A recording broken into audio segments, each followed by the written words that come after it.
This South Point 400 Betting Picks 2025 edition of the NASCAR Gambling Podcast here on the Sports Gambling Podcast Network is brought to you by Underdog. Underdog is hooking up new customers. Play just $5 and get $100 in bonus funds when you sign up with our promo code RACESGPN. Driver, start your engine!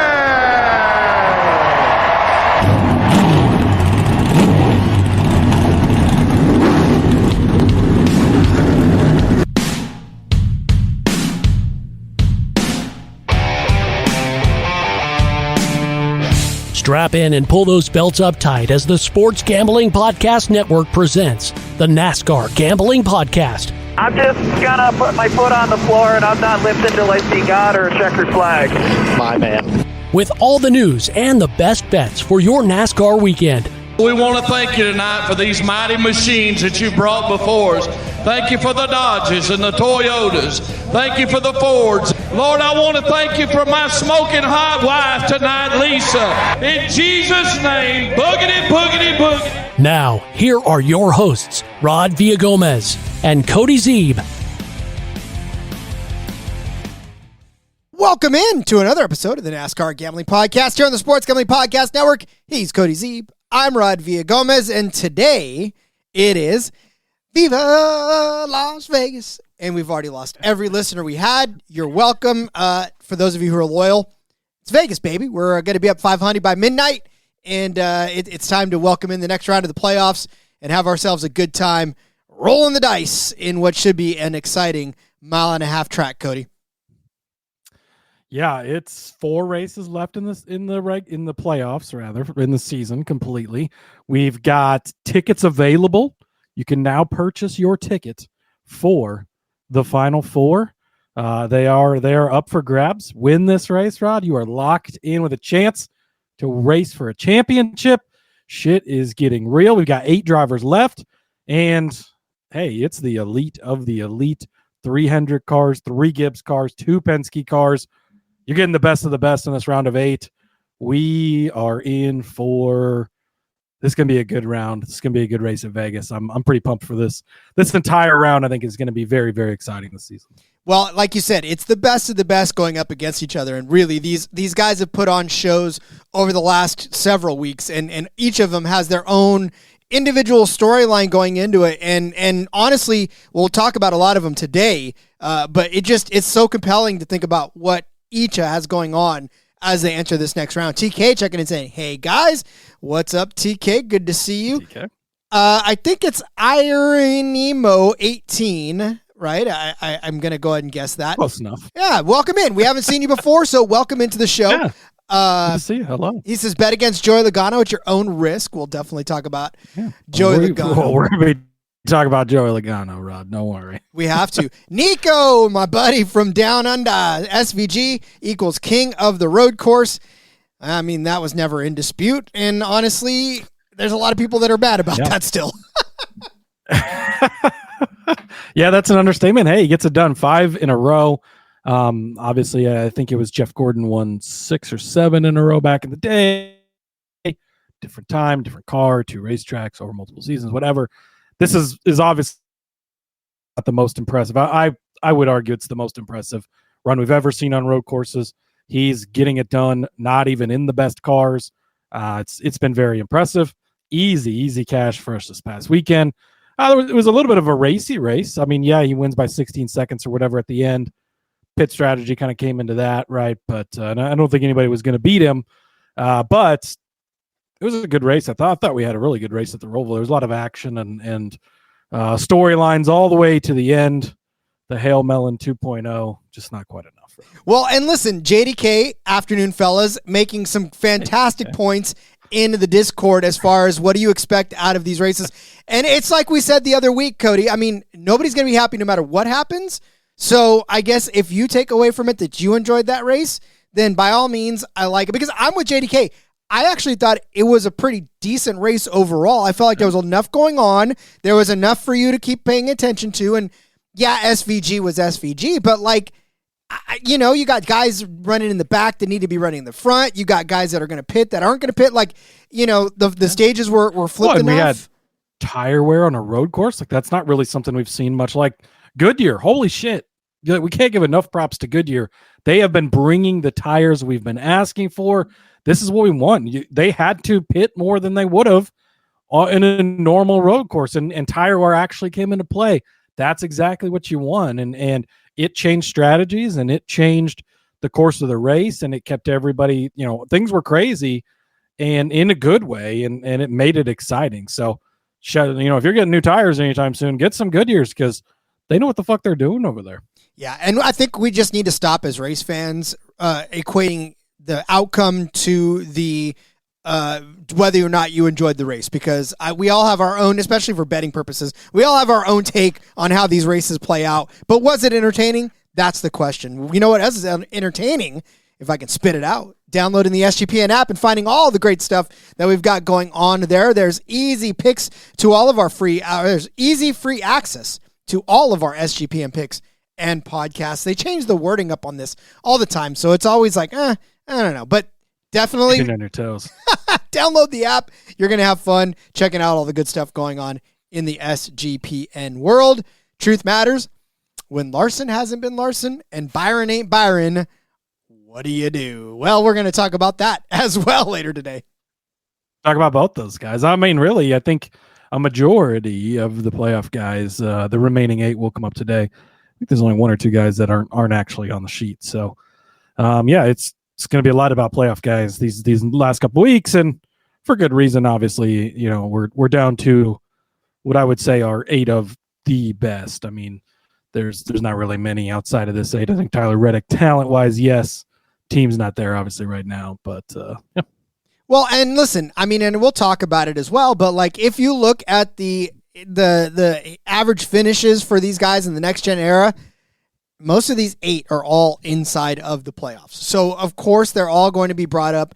Obviously, we know that during these playoff races, it tends to be the playoff drivers that occupy most, if not all, of the top 10 spots. Now, again, 8 drivers can't populate 10 spots. There's 2 left over. But by and large, when you're looking at the chart, you see the highlighted names, and most of them are all up around the top 10 with maybe a couple of stragglers here and there. So it's hard to get away from playoff drivers, especially in this round. So obviously, a lot of our bets are going to fall there because the books know that as well. And so we have to find value other places. But, hey, we might have some surprises. I have a feeling there's some guys on here that you're not going to see coming, Rod, which is always fun. TK checking in says, Trackhouse has been improving on road courses. Easily had had all 3 cars with top 10 speed, if not for Ross choking on pit road twice.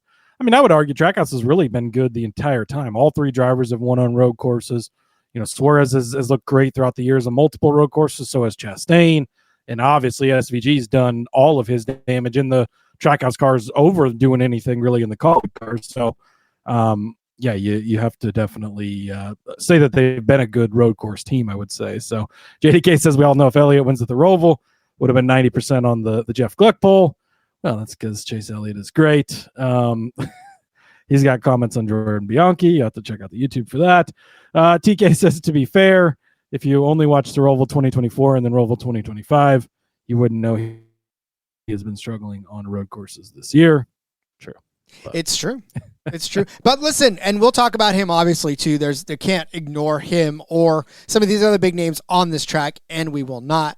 The Roval, gone. We're done. We're putting it back now in our back pocket for next year until we all scream again that this was not a good race. But let's turn our attention to Las Vegas, a stone's throw from where I'm at, and the South Point 400, set for 267 laps around this 1.500 mile paved track for 400.500 mile around the Las Vegas Motor Speedway in Las Vegas, Nevada.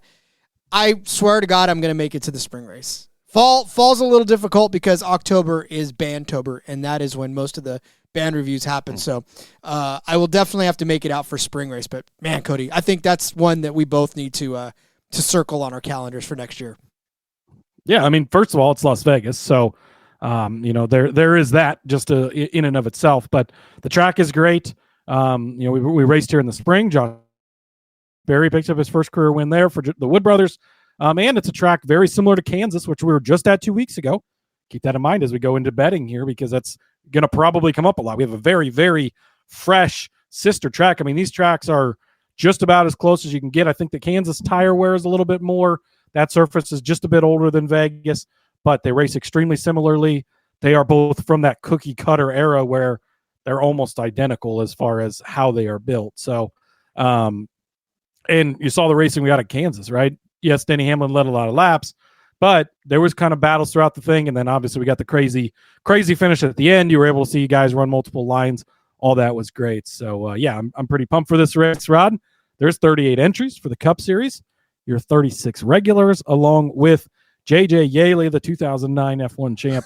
He is going to be in the 44 car for NY Racing. By the way, he's got a ride coming up in the 7 Spire truck at Talladega next week. So that's pretty exciting for the former Formula One champion. And Catherine Legg, she's going to be making her return to the Cup Series in that 78 for Live Fast Motorsports and BJ McLeod, of course. So be good to see her back in the field. She's definitely been improving her last couple of runs out there. No leg lift this weekend, by the way. I just want you to know that. The person that touted leg lifts is no longer with us. So RIP to that. And yeah, I don't know. And RIP. Boy, that was a fun 2 months that guy was around. That was a bunch of fun. Listen, I welcome fun, you guys. So if there's more fun people out there, let's do this. It is not if you have a gambling problem. Just call the number, please call the number. No trucks this weekend, by the way. It's just Xfinity and Cup. So just for those of you guys who are keeping score, that will be what we talk about in the next coming days, where we have Xfinity. Hopefully the odds come out better. But yeah, so this is just a two horse weekend for Xfinity and Cup. Obviously, nobody's driving both of them. So yeah, absolutely. Yeah, no double dippers, no double duty. So. Well, like we mentioned at the top, Rod, it does reset to 8 drivers now. So we lopped off 4. They are no longer with us. RIP to them. Austin Cindric was one of those drivers. Ross Chastain, valiant effort there at the end. He did not make it. Bubba Wallace did not make it. And his teammate Tyler Reddick also did not make the cut. So those 4 drivers are out. They're done. Now, remember, they can all still race for 5th place in the point standings, because the 12 who don't make the championship 4 are all kind of re-put, or the points are still accumulated based on what the original reset was. Long, convoluted story, but they can still all finish for 5th place, up to 5th place, even though they were eliminated beforehand. So fun little fact for that. But we've got the 8 final drivers. As I mentioned, it's 3 JGR cars, 3 Hendrick cars, 2 Penske cars, and it's very close. Denny Hamlin is the point standings leader. 8 playoff points above the cut line, or 8 points above the cut line. That is not much at all. There is no mulligans in this round. And we've got Talladega next week. So the fact that Talladega itself is next week, every driver wants to win this weekend at Las Vegas. You've got to bring your best stuff. First of all, you got to try and win, because if you win, you don't have to worry about Vegas. You don't have to worry about Martinsville. You're already locked into Phoenix. Like Joey Logano last year, you can go start working on that Phoenix car the next day, and you've got a 2-week head start on everybody else, which is very nice to have, and obviously worked out well for Joey last year, and has for him in the past as well. So a win gets you in. Even a good points day is really good, because you might need a little bit of a buffer going into Talladega next week. We know some of these guys are going to get caught up in that stuff, so watch out. But Denny Hamlin, +8 to the good. Ryan Blaney, 6 to the good. Larson and Byron, both 4 to the good. Christopher Bell is just 4 to the bad. Elliott's 14 below, Briscoe's 14 below, and Joey Logano's 24 below. 24, looking at this, you're like, oh, it's a long ways out. It is not a long ways out at all. That can very, very quickly be made up. But you're going to have to get more than just the cut line, because likely we're going to have, I would imagine we have a playoff winner this week in a Martinsville. Talladega, we'll see. Certainly could be, but you know how the Talladega craziness can go. So, yeah. This is it's going to be a good one. It's going to be a good run to the Final Four here with these 8 drivers. And what we've seen so far in this playoffs and in this season is that they're just, the gloves are off. Like, nobody cares anymore. It just feels like, to me, there is just not show friends, it's show money at this point. And everybody, I mean, now granted, it's like that all the time, but I don't know what it is about this season in particular, but it feels like that has just been ramped up to where nobody nobody cares anymore. We are going to do what's best for us. We'll sue you if we don't get it. Look at the last 3 weeks, Rod. Mm-hmm. Last week, Suarez lets Logano pass him for a stage point. Arguably the difference in that, because he could have let Denny go at the end there. 2 weeks ago, Denny passes Bubba, eliminates him from this round, which he would have made when Denny owns that car. The week before that, Ty Gibbs racing both Denny and Christopher Bellhart as teammates. Not a lot of love lost between teammates right now. And at this point, all these guys have teammates that are in this, and you're trying to beat your teammates. So a lot of the friendly stuff out the window, I think, this week. Maybe some of it next week, of course, with the drafting and Talladega. But every man for himself this week, Rod. I'm about to watch Jerry Maguire. I just made myself all excited about Jerry Maguire, so I'm going to go watch that. Not until I finish this episode, not before we give you the picks that we're going to give you for this Las Vegas race. But before we do any of that, allow me to tell you about our friends over at MyBookie. We're brought to you by MyBookie.ag. MyBookie is your place to bet on football and everything else. A prop builder, second to none, my friends. Their motto is bet on anything, anywhere, anytime. I've put that to the test, you guys. I know exactly what we're talking about, and I've given you plenty of fun bets over the course of the year. There's easy deposit and lightning fast payout using cryptocurrency. I know I like to go out of the box a little bit, but I'm going to thump my chest a little bit. San Francisco 49ers backups beating the Rams last week. So excited about that in the NFL. Well, now guess what? They're going up against the Tampa Bay Buccaneers. They're 3-point underdogs. Give me the 49ers and the 3 points. My bookie's got this at minus 115. Plus, they've got them plus 127 to win the game outright. Hell yeah. Give me the San Francisco 49ers. I don't care if Baker Mayfield is playing like a man possessed, like he's playing like Joe Montana back in the day. I'm still taking the 49ers back up over the world. So give me them over on my bookie. Head to mybookie.ag, promo code SGPN for a 100% bet back bonus up to $500 for new customers. That's mybookie.ag, promo code SGPN. We're also brought to you by NoVig. NoVig is America's #1 sports prediction market. NoVig, you're getting the best prices. Gotta tell you, man, the reduced juice on a bet. Eagles were 7.5-point favorites at minus 103 right now. You got to go take that. NoVig is available in 35-plus states. Download the NoVig app and get $50 when you spend $5 if you use our promo code SGPN. Get in the action with NoVig. Promo code SGPN. So we read off of a doc just behind baseball, right? There's a document that we pull up that has all of our ad reads on it. As I'm reading the ad read, it is being changed. So if I stumbled on that one, I was literally reading it as it was changing. So it's a living, breathing document. Sean decided that right in the middle of our show, it's time to update it. So there you go. I've never had that happen to me before, where the ad read completely starts changing right in the middle of me reading it. It's just so fantastic. That's great. This is professional broadcasting at its finest. That's great. All right, Rod, let's catch up with the chat one more time. Mark is checking in, says hi. He wants to know who everybody's pick to win is at Las Vegas. You guys can share your picks in the chat as always. He predicts Christopher Bell is going to win at Vegas. Dominated this race last year, leading 155 laps. Won stage 2 before finishing. Not in the win. He got second place to one Joseph Logano, who I think it's Geronimo, similar to Geronimo. Okay, that's what I'm going with. I like it. Who knows? Don't just save it all, buddy. We're getting there. Calm down. And Kylie, you save it too, because yes, Chase Briscoe is due, and we'll talk about that in a little bit as well. But yeah, we've got some picks to get to, Rob. Let's get to those picks because everybody's already given them in the chat, so you might as well give them out now. Exactly. Well, Kylie, great time to bring up one Chase Briscoe. I'm going to take him over on the Caesars. You can get him over William Byron plus 110. ESPN has this also plus 105, a little bit of a shorter number. But, give me Chase Briscoe over William Byron at minus 110. Looking at this, William Byron's been really good at Las Vegas, so I will give him that. He was 4th place here in the spring. Last year in the fall race, he was also 4th, 10th place in the race before that, 7th, won here in March of 23. So all the flowers for Byron being good here in track history. Briscoe, if you look at his track history, not good, right? 17th here in the spring. First mile. This would have been, first mile and a half with JGR. before he knew anything about these cars, how to drive these cars. So I'm not going to look too deep at that. 26th, 21st, 33rd, but toss it all out because that was with Stewart-Haas. And we know that those cars, not comparable. The team just wasn't half of what this team is.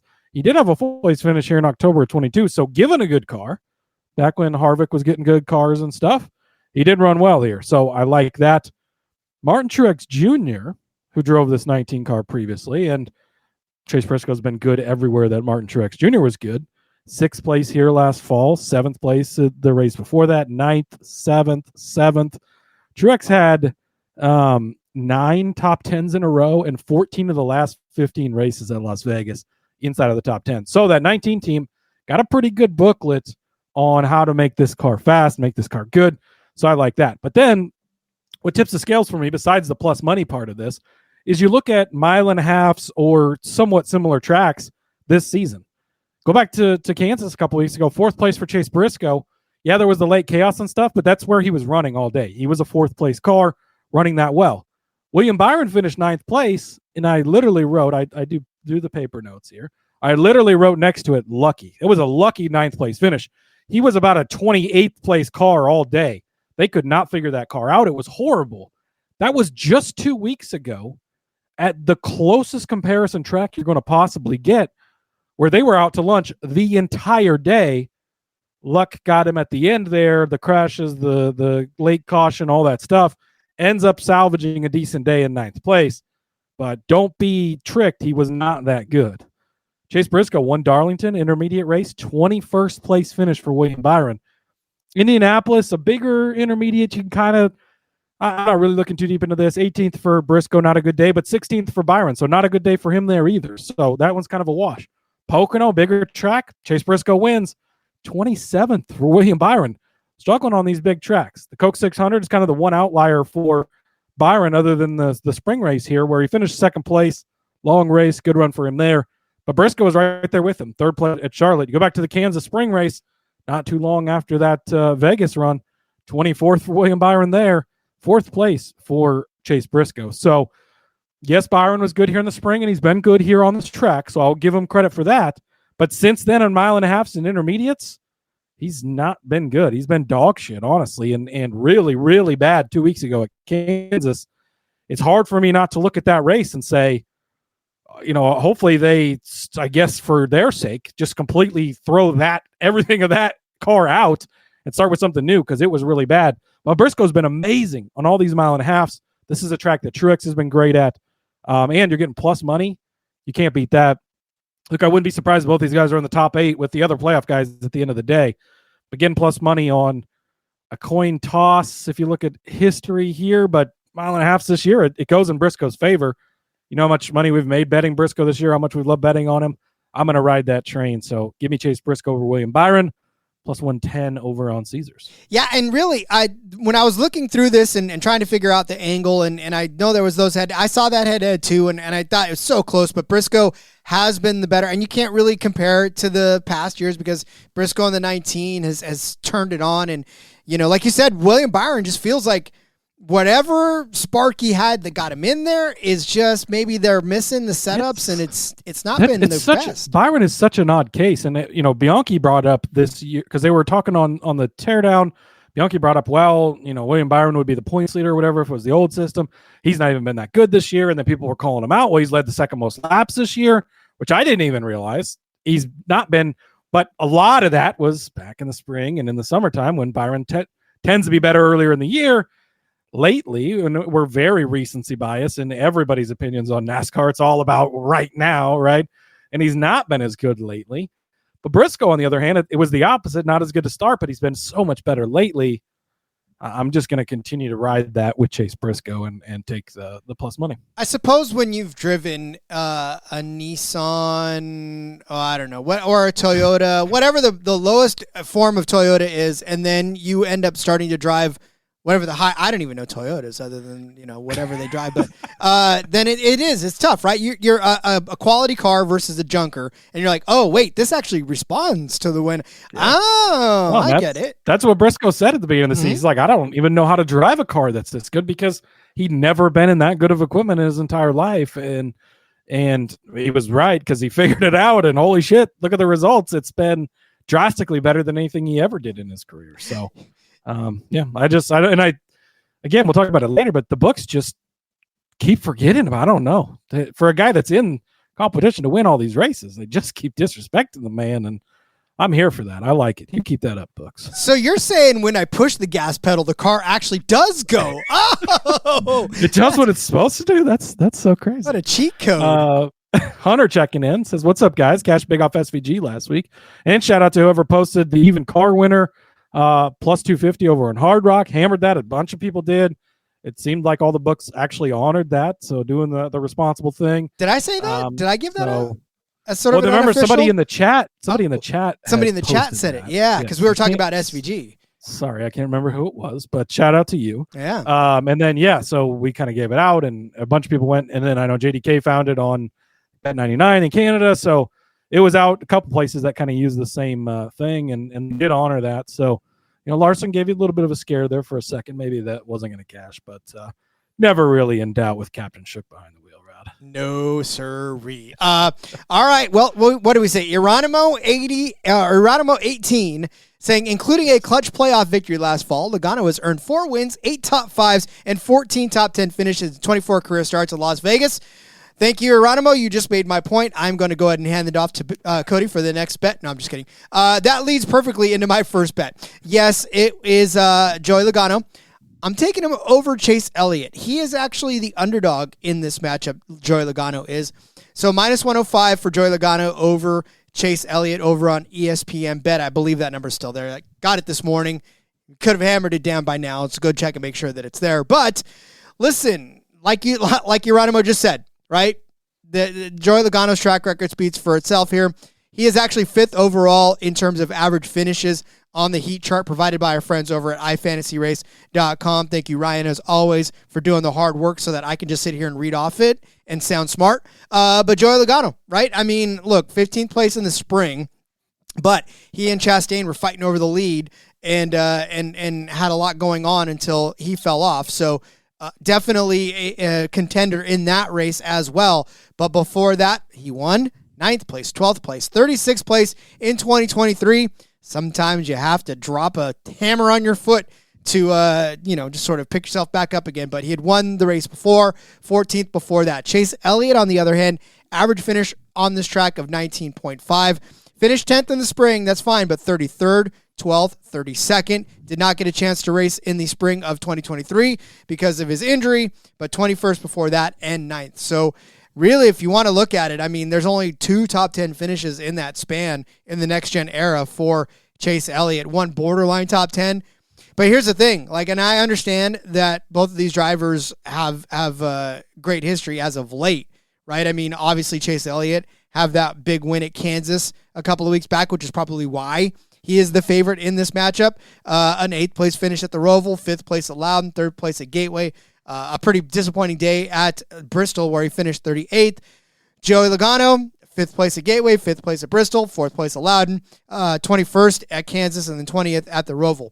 So essentially what I'm doing is I'm just taking Joey Logano and his success at this track, and I'm using that as my handicap because both of these guys, you can argue, have been among the best. Obviously, they're both playoff drivers, so both of them are going to be jockeying for a top 10 spot, a top 5 spot in some cases, maybe even a top 3 spot, maybe even the win. Who knows? But I will say that I believe that Joey Logano, especially now, right? This is the time of the playoffs where it's Joey Logano time. Now, again, I know it's not an even year. I understand it's 2025, so he won't win the championship, but he can get there. I don't know. He's made it a lot farther than he seems to usually in the even years. So that's true, actually. That's the odd years. The odd years. Yeah. So, I mean, look, it's odd year Joey Logano. Take it with a grain of salt. But I do believe that at least in this first round, the edge goes to Joey Logano just because he has such a great track record here. Whereas Chase Elliott, not necessarily been his favorite track overall. This last top 10 notwithstanding. Well, kind of one of his worst tracks, honestly. This is a very interesting one. I'm very curious to see this because 2 weeks ago at Kansas, Elliott was a fast car. He wins the race, but it's right position at the right time at the end. But he was also fast throughout the day. I mean, he was up there mixing up with the leaders, led some laps. So it's not like he completely came out of nowhere. Logano was not. I mean, he wasn't really up there mixing it up at all. But you go back to the spring here, Josh Berry wins in a Penske car. We saw Penske cars have a ton of speed on 1.5 miles early in the season. Can that carry over here? You know, Logano's been pretty good at this track, although he was not good here last fall. He won this race on fuel mileage because he Scott Dixon did and stretched it out.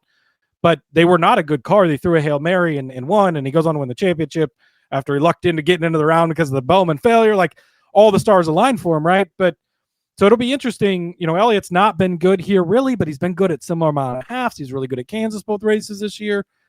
I'm very interested to see where this one goes and which kind of holds out, like track history, recency, which part of things kind of line up and go in their favor, I guess, in this one. Because you could make, I think, fairly decent cases for both sides of this. But I, as Eronimo said earlier, am not going to be fading one Joseph Logano until he is eliminated. Results are final. We've double, triple checked and quadruple made sure everything is done. Otherwise, I don't think you can go against the man. We've checked the weight on all of the cars and everything. TK wants to know if Elliott does have a good track. He's just kind of good everywhere. Yeah, but that's the lure of Chase Elliott. He's good everywhere, right? And he is just good in all track types, road courses, super speedways. Like, he is really just good everywhere. I don't know if there's like a great track that kind of stands out. There's a couple places he's better at for sure, but he is a solid all-around race car driver, no doubt about it. Yep. JDK saying just check the point standings for NASCAR and SVG is 12th. This is true, Cody and Rod. I will confirm that it is true. Yes. Yeah, he is 12th because again, they, you know, once you're eliminated, you're re-put into the pool, and so those top 16 are essentially going from the reset 2,000 points. They reset everybody to 2,000 points plus their payout points at the beginning of the 10 races, and then you're earning points. So even though you've been eliminated, I mean, he obviously picked up stage points last week and picked up the win, and all that stuff kind of helps him. So yeah, he's beating Alex Bowman since the resets, obviously. You know, in these playoffs here, and you know, top 10 at Kansas a couple weeks ago. Who knows? Maybe he'll end up being good here. I know TK was kind of talking about that here a few minutes ago in the chat as well. All right, Rod, are we ready for some more bets? I am ready for more bets, but I am also ready and anxious and wanting to tell you so much about our friends officially over at Underdog Fantasy. Underdog is a great place to play fantasy pick'em, where you can win up to 5,000 times your entry. Simply pick higher or lower on your favorite player's stats. It's available in a ton of sports. You don't believe me? How about the Disc Golf Pro Tour? You've heard me talk about this before. We're back at it again. Underdog is giving us the finishing positions for our favorite Pro Disc Golf Tour members. Missy Gannon, her finishing position for the tournament of the Throw Pink with DG Championships, set at 4.5. I am going to take the better than. You can actually get 1.03 times your entry on this one. Better than 4.5 for Missy Gannon. I mean, listen, when you finish first, second in your last 4 tournaments, I mean, that's all better than 4.5, right? So, I mean, how can you not take the better than 4.5 for her to finish in this one? Yeah, she finished 5th, 8th, 7th, 23rd, but 3rd, 8th, 2nd, 1st, 4th. I'm telling you right now, Missy Gannon, a cheat code in Underdog this week for the Disc Golf Pro Tour. So go take that cheat tour and sign up with our promo code SGPN. Underdog's got a brand new offer. Customers, you play just $5 and get $100 in bonus funds when you sign up with our promo code RACESGPN. Let's tell you about our friends over at Rhythm. The NFL is back, baby, and Rhythm is crushing it in college football and the NFL with picks and props. They went 8-2 on passing prop overs in Week 5 and 5-0 on Dylan Gabriel debut props. Woo! Let's go Browns. Even though that's not happening again this week. Rhythm is also giving away weekly cash prizes just for tracking your bets in the app. Track 5 bets of the same type from any model you build, and you could win $1,000. Let's talk about the predictions for the Bills and the Falcons. Rhythm is giving us a total prediction of 51.5 total points. MyBookie is giving us 49.5 on the over-under. Guess what? That means Rhythm is telling me to take the over on the Bills and Falcons games. Probably most of it's coming from a pissed-off Bills team. that wants to come out and crush the Falcons. So maybe the Bills just cover that 51 by themselves, and you don't have to worry about the Falcons. But whatever it is, go head over on Rhythm and take advantage of that. Use promo code SGPN25 when you download the Rhythm app for 25% off of your first month. Download Rhythm and use promo code SGPN25. Well, why are the Buffalo Bills pissed off, Rod? What happened? Oh, well, did you not hear? There's a lot of people that lost this weekend. And they got their ass beat by the New England Patriots. We're so fucking back. Drake May is the next coming.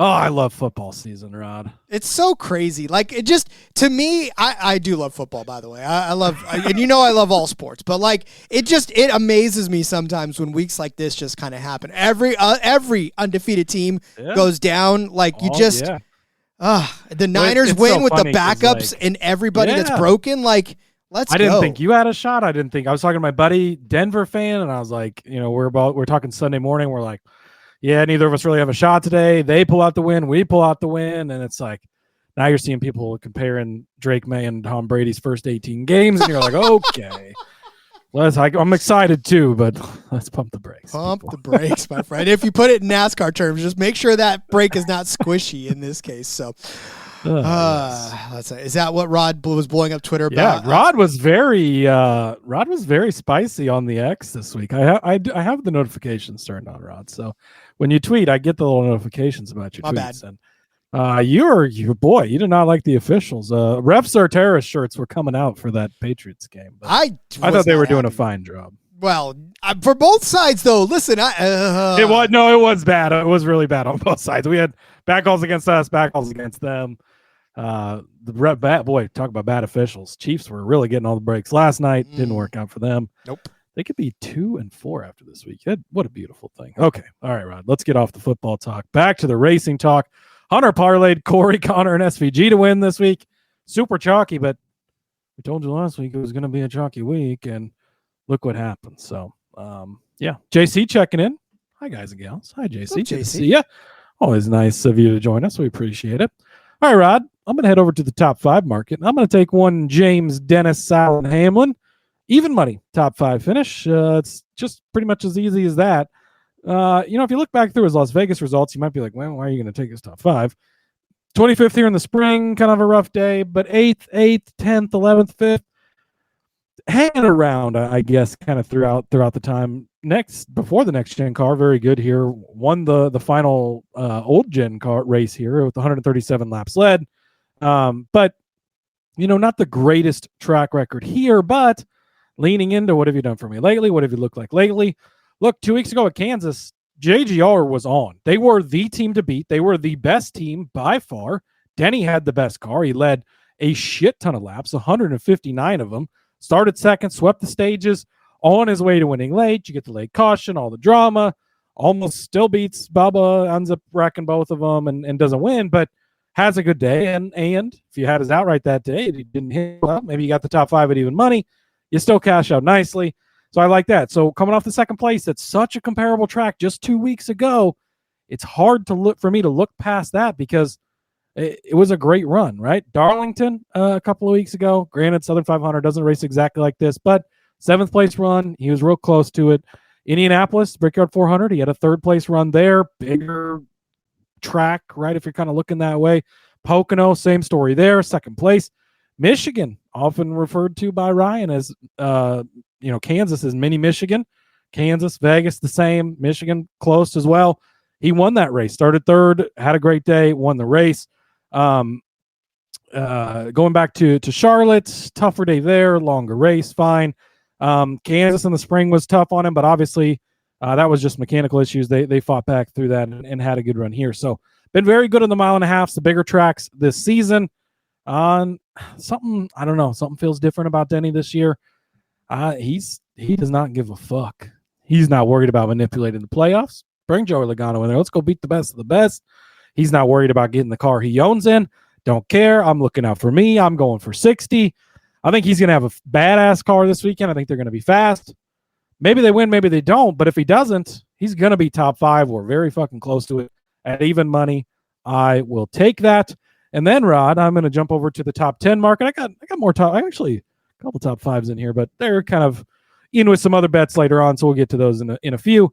Jump over to the top 10 market quick, though. I'm going to go with Ross Chastain. It's minus 125, so kind of a chalky number, especially for somebody who just got eliminated, but I don't know if you saw that post-race interview. He was pretty fucking pissed off at himself, and I think that is going to light a fire under Ross Chastain's ass. We've had 7 races in the next-gen era here. Ross Chastain has the best average finish of all drivers throughout 7 races, a pretty good sample size. 5.4 is his average finish, Rod. Last time I checked, that is inside of the top 10, which he's been inside of the top 10 in 6 of the 7 next-gen races here. You mentioned it earlier, battling for the lead late with, I don't remember who it was, with Joey, right? In the spring race here, led 14 laps, finished in 5th place, 7th here last fall, 4th, 5th, a horrible 12th place finish back in March of 23. That's the only one outside of the top 10 in the next-gen era. 2nd in October of 22, 3rd in March of 22. Led laps back in those 22 races too, 83, 68 laps. So, yeah, limited from the playoffs. Some people you might look at and be like, well, time for them to check out. Like, I'd be real concerned about betting Tyler Reddick the next few weeks. He's obviously got things going on in his personal life. He's been well known to check out early when he's not in the playoffs anymore. So, but Ross Chastain, not that guy. 5th generation watermelon farmer. He's getting back to the grind, and he is going to be going for it this week. Best average finish in the next gen era, minus 125. You don't always love, but we make these bets every week in football. Don't sweat it. He's top 10 6 or 7 times, and 12th is the other finish at this track. And he was pretty good a couple weeks ago at Kansas. So yeah, I'm riding with one Roshua Chastain this weekend. Kansas, by the way, 11th, so just outside of that top 10. But he's been strong this year. 6th place at Michigan again. The next closest comp track, he won the Coke 600, of course. So you know, and 5th place back here in the spring. Very, very good this year for Ross Chastain on the mile and a halves, and really good at this track in particular. So give me Ross Chastain top 10, along with that Denny Hamlin top 5 at even money.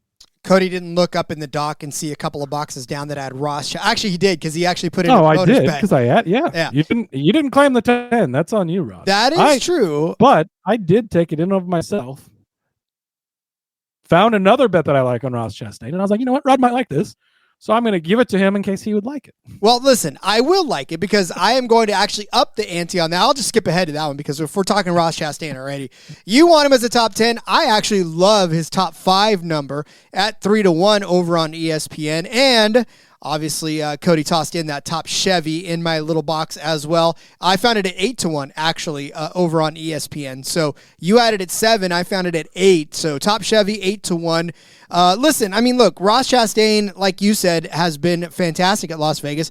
Not only has he been a top 10 car in that span, but he's been a top 5 car in 5 out of those 7 and missed the top 5 only by 2 spots in that 2024 fall race. So Ross Chastain with a 5.43 average finish on this track. You already sung his praises about everything he's done. I do believe that this recency of the oval disappointment and not making the playoffs now has just freed Ross Chastain. And listen, so when you talk about drivers that have really nothing to drive for anymore, right? I mean, obviously Ross Chastain, everything to drive for, can still try to place, you know, where he is in the points and all that other good stuff. But you know, the pressure of the playoffs is over, and we've seen that time and time again with these guys, especially on tracks that they're good at. So you've got the perfect storm brewing of a track that he is historically good at. Because, I mean, you know, like we said, we can take a look back at the season and just sort of extrapolate a bunch of stuff that we want to. But when you look at this one track in particular, you know, there's some places that people love to go hit as a hitter, right? There's some places that people love to pitch as a pitcher or play as a football player. There's just some places where people feel more comfortable to perform that in which they perform, right? Like I feel more comfortable sitting in this office than I do out on location when I have to go. I perform better here than I do on the road. So with Ross Chastain, that's the mentality of it all. And so when you take him as a top 5 car at 3-1, I like that upping it. And then top Chevy, look, again, can Kyle Larson come out and win this race? Absolutely. Can Chase Elliott come out and do something?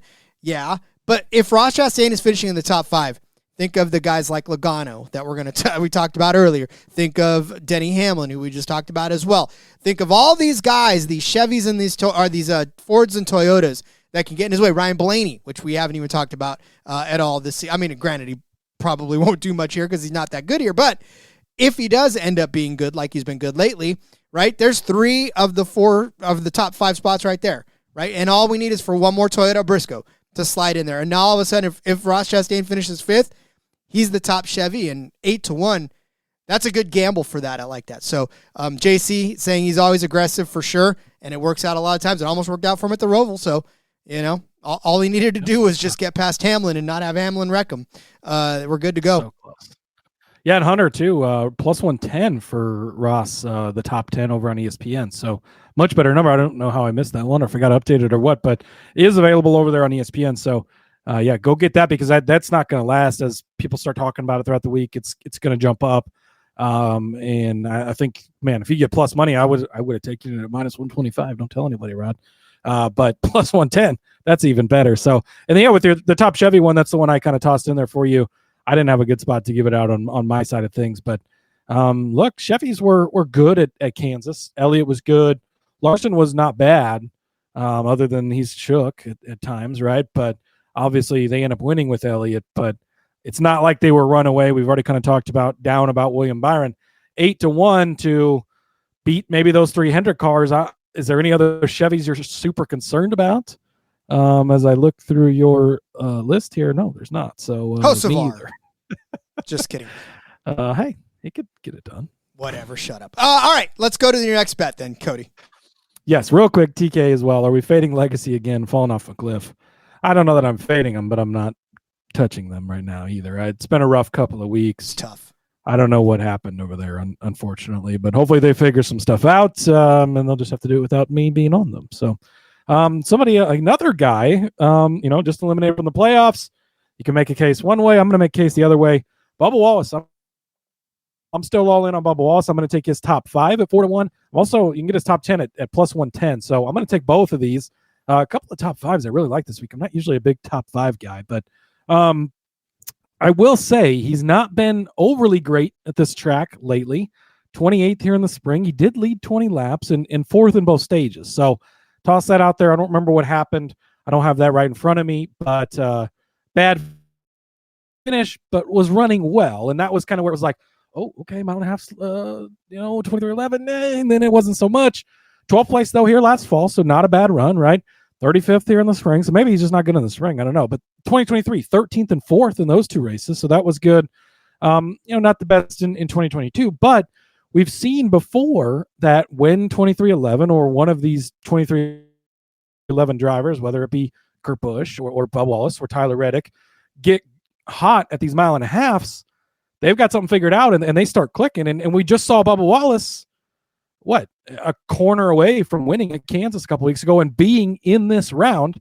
If he still has something to prove, if he go out and win this race, imagine him, in victory lane at the end of this race, having won this and had Denny not taking him out, locking his spot in the championship 4. Like he wants to go out there and do that just to prove that he should be a championship 4 driver. Right. And the mentality he's been racing with and everything that's been just going his way this year. It's been a really great season for him overall. But the speed from Kansas a couple of weeks ago cannot be ignored. Only led 13 laps, but he was running well throughout the entire day. Chance to win it there at the end. So really, that's kind of what's got me in on him. Also, though, if you want to go back and look, 6th place run at Darlington, that's an intermediate track. Indianapolis, Brickyard 400, right? Leads 23 laps, wins that race. So a good run there. Had a tough day at Pocono, but 4th place at Michigan. So the other closest comp track. Very good there as well. Charlotte was rough. Texas was really bad back in the springtime, and Vegas wasn't great. Kansas in the spring was rough, but down the stretch, they figured it out. And Toyota, again, seemed to really be hitting at Kansas. They were clearly the best manufacturer in 4 or 5 different cars. And so Bubba Wallace, just to finish the top 10 at plus money, that's great. You get the top 5 at 4-1. Spoiler alert, we're going to bet on him again later, but we'll get to that in a little bit, Rod. So, yeah, give me Bubba Wallace top 10 and top 5. Yeah, and again, it's that whole thing where when you think about where you were at and where you could have been, that's motivation to just really get it in. And we talked about it a couple of weeks ago. We're seeing a different side of Bubba Wallace as, he's not calling his owner out for being a jackass, even though he wanted to. He wanted to call out the move as being a jackass move, but he didn't, right? He stopped himself from saying the word jackass and his boss at the same time. But no, listen, I really do. Top 10 is really not that high of a threshold for what is a good team and a good car. So I do like that one. And, again, for Bubba Wallace, we've seen if he's in the top 10, could find himself in the top 5 and go. This is just good numbers overall for both of these. So I like Bubba, and I like him this weekend. Speaking of guys that wear their heart on their sleeve, how about AJ Allmendinger? I can't say it like Diffie. I wish I could. I wish I had his accent. But AJ Allmendinger, I'm going to take him as a top 10 car at plus 550, question mark, over on ESPN. You're almost getting 6-1 on AJ Allmendinger, who finished 8th place here the last time he took this track in the 16 car. There are certain times, okay? And this is more just because of the way that this is shifted out. It's not because he's been overly amazing here. He's got 2 top 10 finishes in his 4 career starts in the next-gen era on this track with an 8th place and a 9th place, 18th and 21st on the outside of that. Average finish of 14, by the way, in his 4 races here. Puts him 9th overall on the chart, but that's because he doesn't have nearly as many races overall. However, AJ Allmendinger is just one of those guys where, he can do this and he can do it all the time. It's just, on the road courses, yeah, you expect him to do it, but he's good on ovals as well. Proof positive. Like I said, that top 10 finish in Las Vegas early in the spring. Followed up with a 7th place finish at Miami, another 1.5 miles, just a couple of, or just actually the very next week after that. Charlotte, a 4th place finish after starting in 5th. So again, AJ Allmendinger on these 1.5 miles, we tout him as a road course guy. We tout him as somebody who's always a threat to win on road courses, which, by the way, anymore, you can't really say that with SVG Hog in the limelight. But we forgot that AJ Allmendinger does know how to drive on these 1.5 miles. And granted, lately it hasn't been all the best. He did finish 9th at the ROVAL. That's fine. He crashed out of the Kansas race after 216 laps, unfortunately. Had engine troubles earlier in the season at the first Kansas race, so didn't get a chance to really turn in a good finishing position there.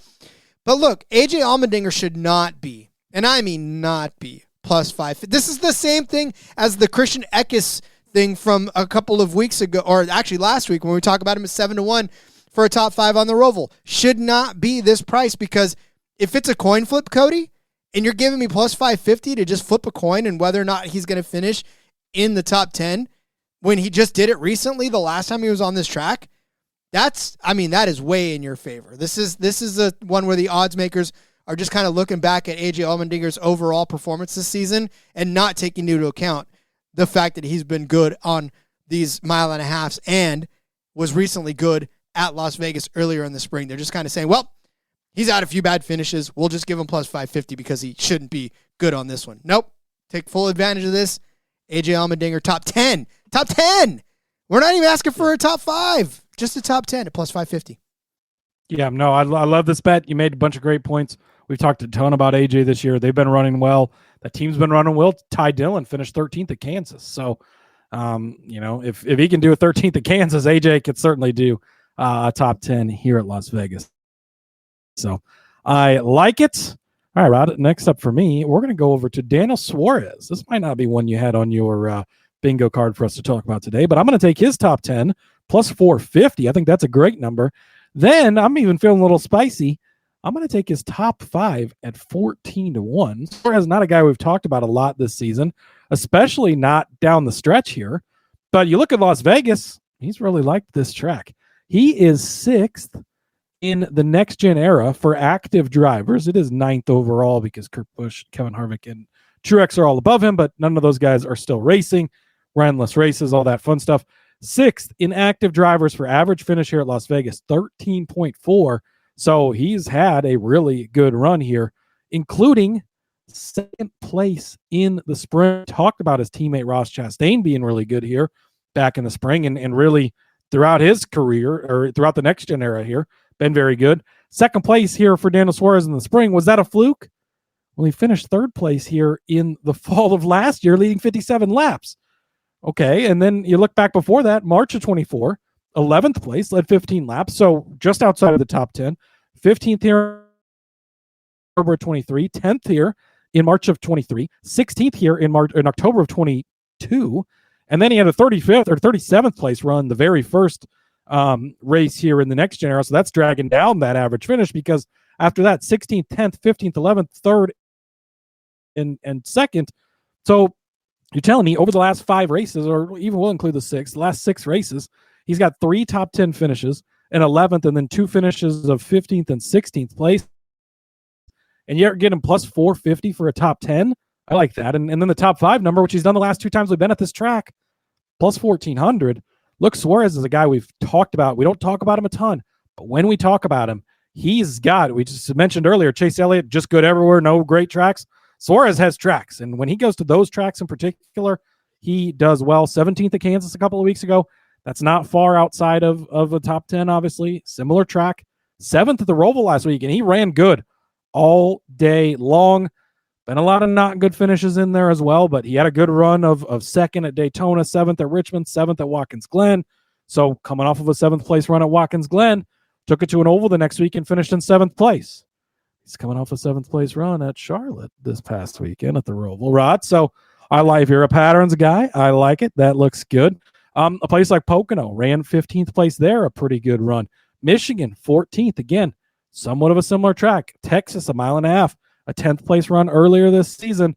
Of course, the 2nd place here in the spring. So Daniel Suarez, a guy I didn't really have on my bingo card, but as I started looking through the numbers, it makes a lot of sense to bet on Daniel Suarez this week.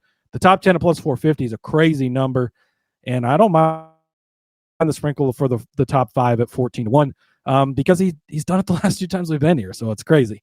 And then Zane Smith, top 10. Stop me if you've heard this before, but 8-1.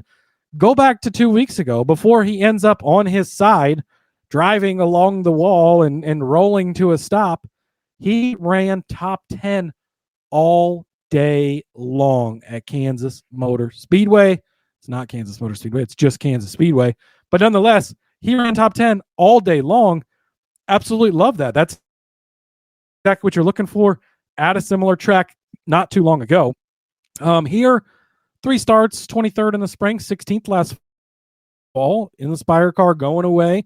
So still a good run. 36th in the first start with Spire back in the spring of last year. Wasn't running well in the 71 at the time, but he's been pretty decent down the stretch here. 24th last week, fine, but top 10 all day at Kansas until the flip, obviously. 3rd at Bristol, 13th at Darlington, intermediate track, okay, and 11th at Richmond. So he's had some really good runs down the stretch here lately. You like to see not good at Indy, not good at Pocono. You know, those things don't really help the case. But Michigan, comp track, 7th place run. He got it done there. 16th at Kansas back in the spring, 17th at Texas back in the spring as well.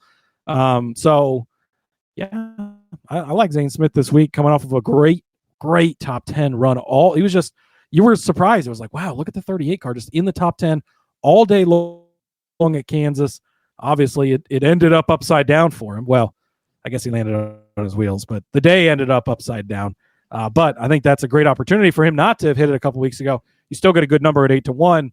Let's jump on it because we just saw him do it, and they've put together a car that could do it. So, Zane Smith, rather, top 10 at 10-1, along with the Suarez top 10, 450, and the top 5 at 14-1. Boy, and shout out to Daniel Suarez and his family for being safe. That could have been a very tragic weekend for Daniel Suarez.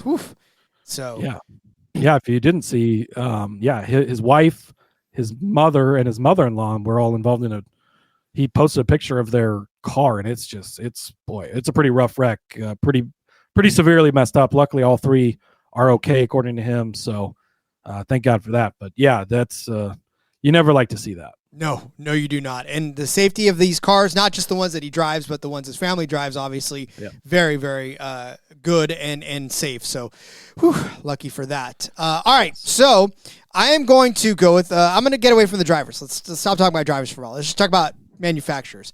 I am going to take the Chevy over Toyota bet that Caesars has. This is at minus 110 for Chevy over Toyota.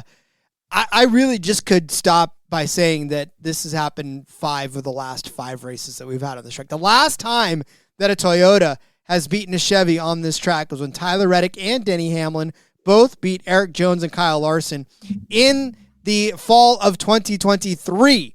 It has been 2 years since Toyota has beaten Chevy on this track. Since then, Kyle Larson was the top Chevy, the top in first place. The top Toyota was Martin Truex Jr. in fourth in 2024 in the spring. In the fall, Ross Chastain was the top Chevrolet. Martin Truex Jr., stop me if you've heard that one before, was the top Toyota in third place. In 2025, it was the Kyle Larson show with Christopher Bell right behind him. And then in 2025, it was the Chase Elliott show on this one with the Toyota of Denny Hamlin right behind him as well. So, look, I'm just saying that this is an opportunity for Chevy to once again beat Toyota in this one, and it just continues to happen, right? And if you look at the guys left in the overall standings, it pretty much is a Chevy heavy type of a thing, because obviously, Denny Hamlin's in there, and that's fine, and Briscoe. But if you look at the next gen average finishes on the heat chart too for Ryan and I Fantasy Race. Seems all kind of all over the place, but my tabs are jumping all over the place and my brain's falling with it. So it's a squirrel moment for me. Las Vegas next gen average finishing heat chart for my Fantasy Race. The top 4 drivers on that are all Chevys. It's Ross Chastain, it's William Byron, it's Kyle Larson, it's Alex Bowman. Then there's Joey Logano in 5th. Then there's Daniel Suarez in 6th. Then there's Kyle Busch in 7th. The first Toyota driver on this list, Tyler Reddick in 8th with 13.86 as his average finish. Christopher Bell follows him. So, again, if you just look at the average finishes overall, it's predominantly Chevy.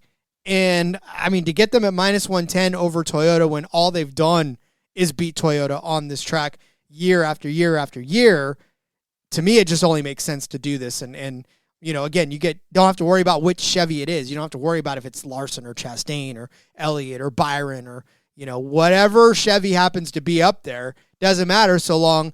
And think about it this way, too. There's more Chevys in the field than there are Toyotas anyway. So statistically speaking, you have a better shot at cashing this anyways. So, and moreover, a Chevy doesn't have to win. A Chevy can finish second. A Ford can win. And you still cash this back so long as a Toyota finishes behind a Chevy. I mean, those are pretty simple parameters for this to hit. And I feel like this is a really good track for that to happen. So give me Chevy over Toyota minus 110 over on Caesars. This is tough. I mean, 5 for 5, the last 5 here is hard to argue with. Obviously, it's not been, which is such an interesting thing. Toyota not being as good at this track as some of the other mile and a halves. But you look at Kansas just a couple of weeks ago. Yeah, Chevy came out on top, but they were not on top until literally the final turn of the race. Like, Toyota was so much better throughout the day.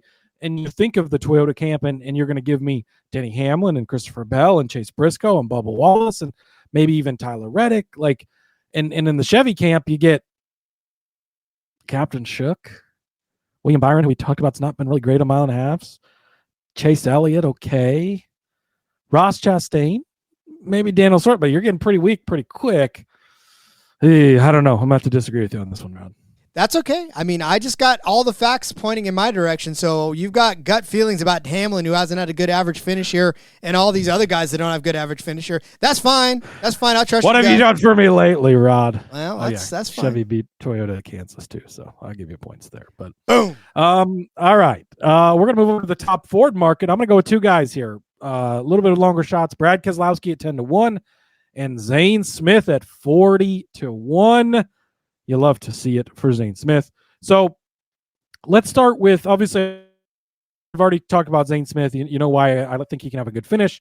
Let's talk about Brad Keselowski, 11th place here in the spring. Great run for him there. Caught up in a wreck last fall, 36th. But other than that, 13th, 4th place here in the fall of 2023. 17th in the first 2 races here for RFK. So been pretty solid there. And then if you look at what has he done this season, he's coming off of an 8th place run at Kansas. By the way, top finishing Ford just 2 weeks ago. Similar track. You'd love to see that. He also wrecked at Kansas in the spring, but he was 2nd place when that tire blew. He had a fast car there. So you like to see that. 15th at Darlington's not a bad run. 5th place at Indianapolis. Again, bigger track. Wide sweeping. 9th place at Pocono. You like to see that. 10th place at Michigan. He's had some good runs here. 5th place at the Coca-Cola 600. Good runs. And if you go back and you look at Fords on these bigger tracks, again, we've talked about it, right? The top of the Ford market is just not as tough. And go back to the spring race here, the top Ford was Josh Berry.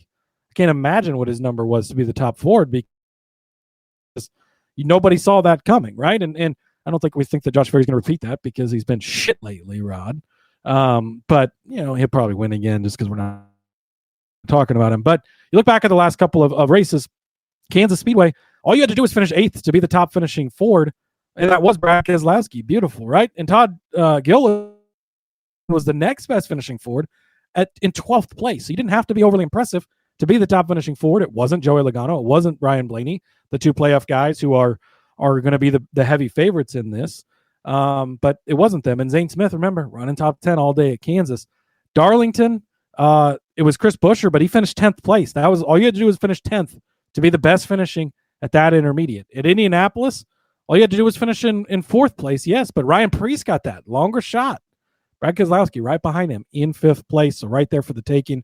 Michigan, it was Buescher in 2nd place, but then Zane Smith was 7th, the next best finishing Ford. Buescher's not there. It's Zane Smith is the top guy. Charlotte, best finishing Ford. Brad Keselowski in 5th place. So I think the Ford market's still open. Yes, it is the playoffs, and we're in crunch time, and Logano won this race last year. I'm not fading Logano because I'm about to make a case for him again in a second. But he was not a good car here last year either. Penske was good here in the spring, but it was Josh Berry who got it done. So, which, again, like put all these different – it's like strips of good stats for this part of it, bad stats for this part, but good stat. Which strip is the one that comes true? I don't exactly know. But at 10-1 for Brad, at 40-1 for Zane, when we've seen a tendency for you don't have to be great to be the top finishing Ford, I like both these guys' odds. Yeah, and for Zane Smith, too, the top Ford for him, it just as much as him staying upright. But, yeah, look, for Brad Keselowski, it's frustrating because you hear the frustration in his voice, too, especially on the radio when his cars aren't doing the way he's supposed to. So, yeah, it's definitely frustrating. JDK. We've seen him be good, too. And last week, like RFK had all 3 cars in the top 10 for a little while there. They ended up not all having the great finishes, but they figured some stuff out over there. Sure did. JDK saying fellow Canadian Chastain top 10 plus 115 on Bet99. Suarez top 10 plus 475. AJ plus 570. Bet95. Bet99 is great. Oh. Yeah, I'm sure Bet95 is good too, but Bet99 in particular. All right, I'm going to stay away from drivers again, except to try to predict how many of them are not completing 133 laps. This is why I tell you guys, click around. This is if you're not just exploring every option on these books, you're doing yourself a disservice and the books a disservice because they're giving these things to you. You might as well start taking them because I feel like this is almost as easy money as you can get. So they're giving you drivers not completing 133 laps. They're setting the over-under at minus 125. I'm going to take the under on this one, which means that I think that there's going to be less than 2 drivers that do not complete, at least less than 1.5 drivers that don't complete 133 laps in this race. Let me just go back to you and tell you how many drivers over the last few races on Las Vegas have not completed 133 laps. Well, last year or earlier in the spring, that was tough because there was actually because there was only one. See, you like when I go there? I misdirect you guys. There was only one driver that did not complete 133 laps. That was AJ Allmendinger, who had engine trouble on lap 6. Brad Keselowski was the next best one with 194. He completed 133 laps. How about in the fall of 2024? Well, guess what? There was only, there was 2. But that Josh Berry crashed out after the first, didn't even complete 1 lap. And then JJ Yaley had electrical trouble at minus 118. So, honestly, that's kind of the outlier. But before that, in 2024 in the spring, every driver completed at least 133 laps. And then in the fall of 2024, well, only one driver failed to complete 133 laps, and that was Martin Truex Jr., who crashed out on lap 3. It has been a very long time since we've seen multiple drivers complete less than 133 laps, or at least 2 drivers complete less than 133 laps. I'm telling you, this race does not breed itself. It breeds itself to cautions, but they get back out there and they complete laps. And usually the trouble happens early, and it's in enough time for these guys to get back out and just keep completing laps and laps and laps and laps. I say that because there was 9 cautions in the 2023 fall race. There was 7 cautions in the race after that. Then there was another 10 cautions for 47 laps. And then there was 7 cautions in the race after that, 9 cautions after that in the spring. So it doesn't matter that there's a bunch of cautions. This race does not lend itself to have too many people going multiple laps down. So I feel like that trend continues. And look, if we're getting away with only one driver not completing 133 laps in this, over 200 lap race, I'm okay with that. So give me the under 1.5 drivers to not complete 133 laps in this race. Yeah, so it should be 267 lap race, I think. And so basically get to halfway, right? Can everybody but one driver get to halfway? Mechanical issues, you sort of worry about Yaley and Leg, but they should be fine. Those cars have been good enough for the most part throughout the season. And even if they go out early, you can get back in. You got to watch out for the Kyle Busch spin cycle early. That's always concerning. But otherwise, it seems like we've really been getting later in the races before people have problems. Late in this race, all bets might be off if guys get aggressive going for this win, because it means a lot to win this race if you're one of those 8. And then I expect them to mostly all be up near the front. But I agree with you. I like this bet, and these prop bets are always fun. And you can completely swing and miss on a driver, and it doesn't really matter because you get some of these prop bets, and that I think keeps it fun and exciting. Diversify your portfolio. You might find yourself rooting for somebody to get their car fixed, and I just need him to run 2 more laps, and then you hit it late in the race, even though it's well past 133. Could be a fun sweat. I know. That's actually funny if you think about it, too. Because you think about, oh, man, I hope this guy gets past DVP and can get back on the track. You would probably never, ever in your life think to be cheering for that, except for having a ticket on this. That's the best when you're rooting for, like, I've had some of my locals giving me some, like, Tony Breidinger versus Frankie Muniz in the Truck Series, and you're literally watching the battle more intensely for 27th and 28th than you are for the lead. And those are the fun bets to have. So JC is crashing out on pistachios, if anybody was wondering. And JDK his thing was supposed to say fellow Canadians, not just Canadian. But okay. We're assuming there's more Canadian listeners out there. And yes, you always have to watch out for Hurricane Hocevar, TK pointing out. But hey, maybe it's his week to win, Rod. Speaking of winners. Jesus Christ.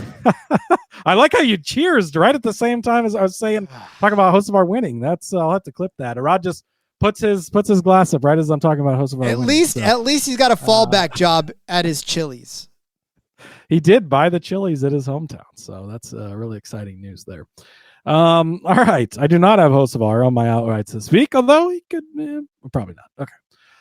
Look at the top of the board. Captain Shook at the top of the board. I can't believe anybody would want to bet on him, Rod, this day and time. But Denny Hamlin sitting right there at 6-1 on FanDuel.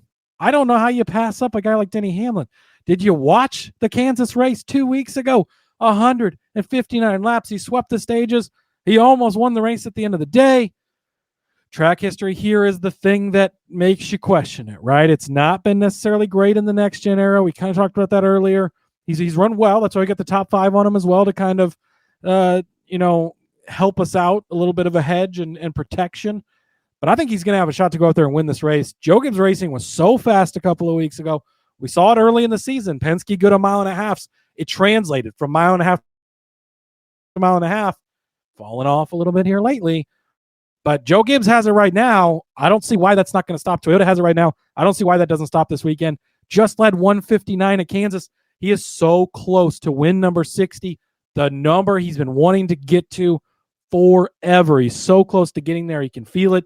He's literally counting down the races. He's got 2 seasons left, and he says he's done. He knows exactly how many races it is. If he's got a shot to win this race, I would love to have money on him. I think he's going to be fast. So give Denny Hamlin near the top of the board at 6-1.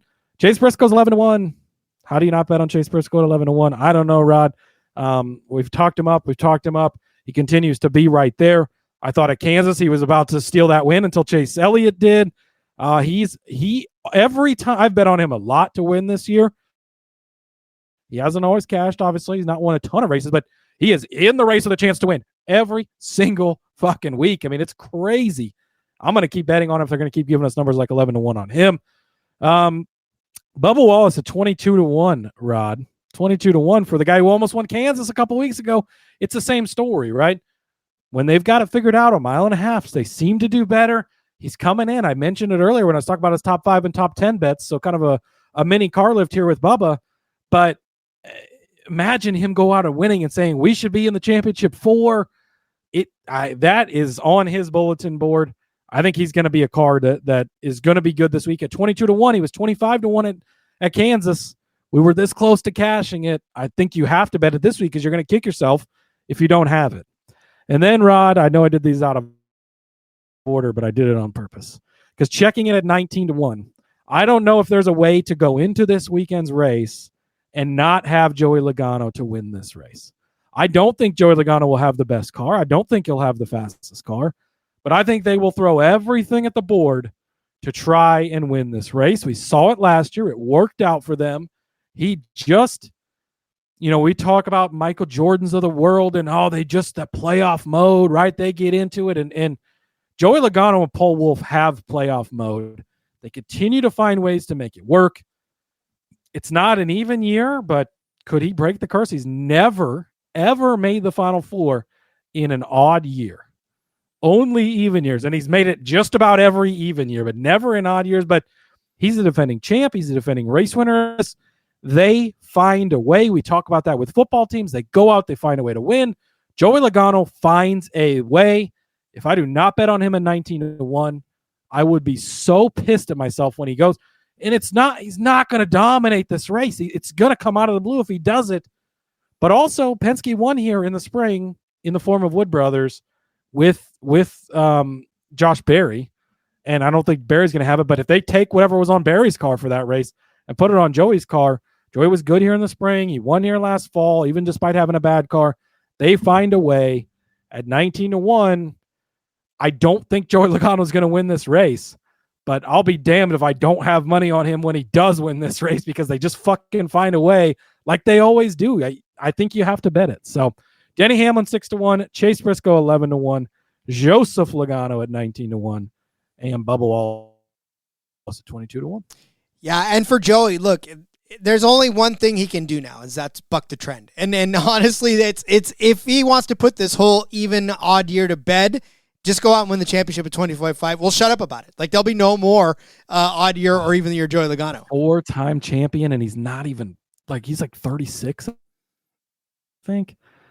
He'd be in he's already in as a 3-time champion, but if he does it again, and he knows they're changing the playoff format, this is his best chance to get number 4 when they've got Phoenix at the end of this deal.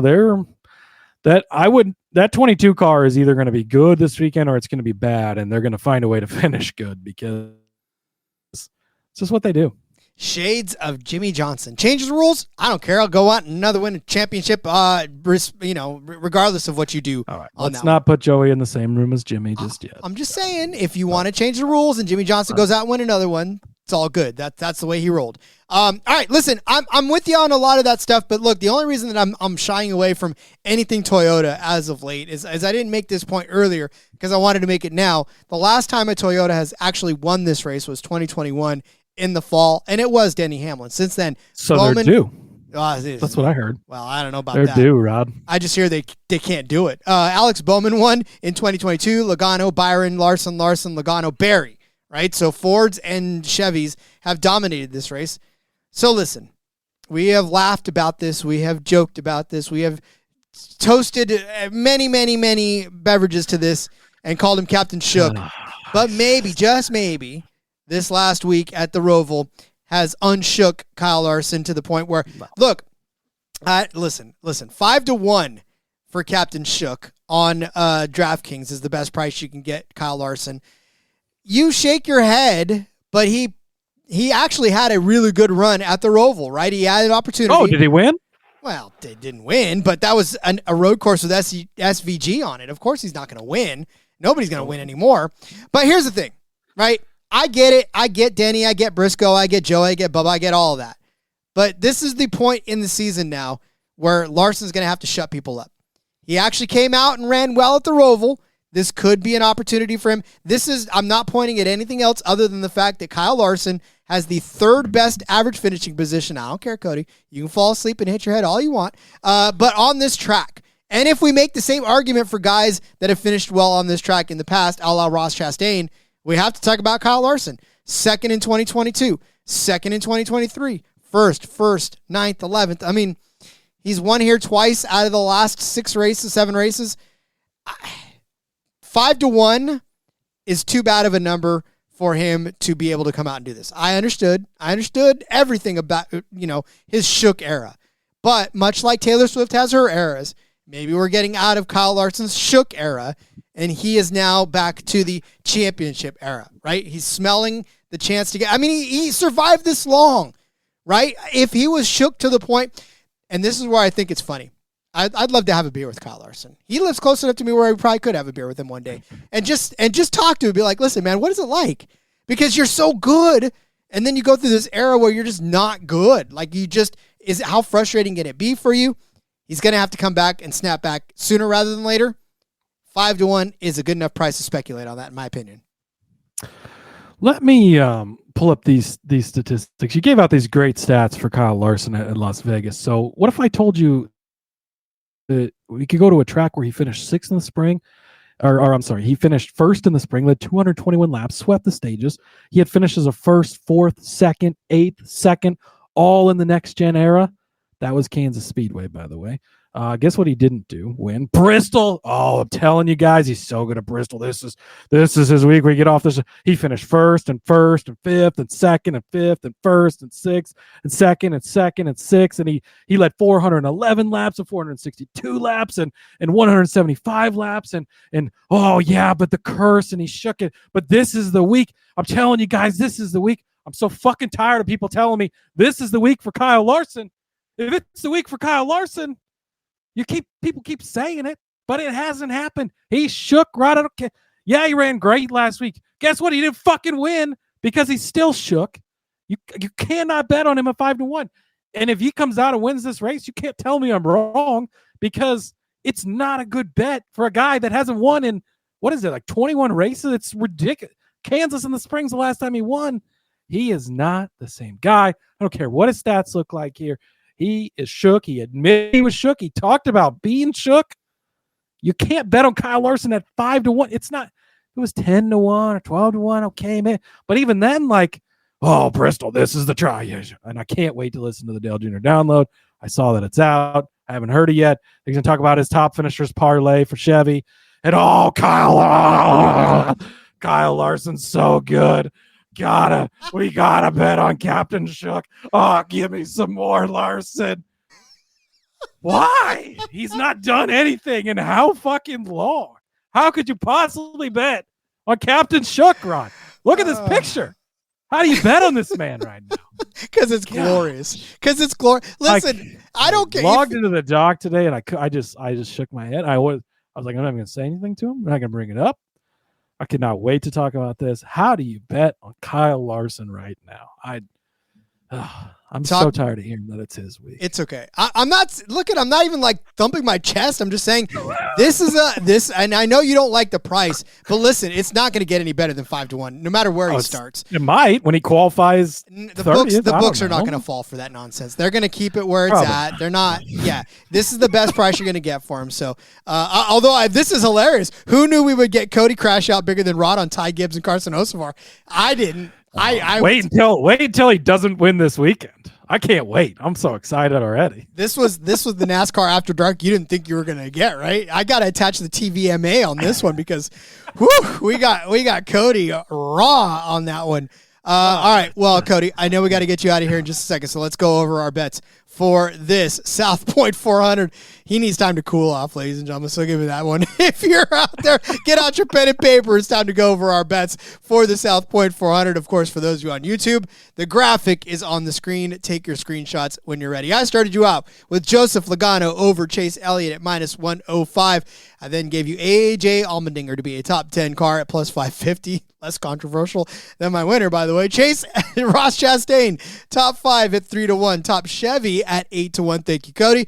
I'm giving you Chevy over Toyota at -115. I am saying that there will be less than 1.5 drivers to complete 133, or not to complete, rather, 133 laps at -115. And I gave you Kyle Larson ducking for cover at 5-1 to win the race. Cody gave you Chase Briscoe over William Byron at +110. He gave you Denny Hamlin as a top 5 car at +100. Ross Chastain top 10 at -125. Bubba Wallace top 10 at -110. Bubba Wallace top 5 at +110. Daniel Suarez top 10 +450.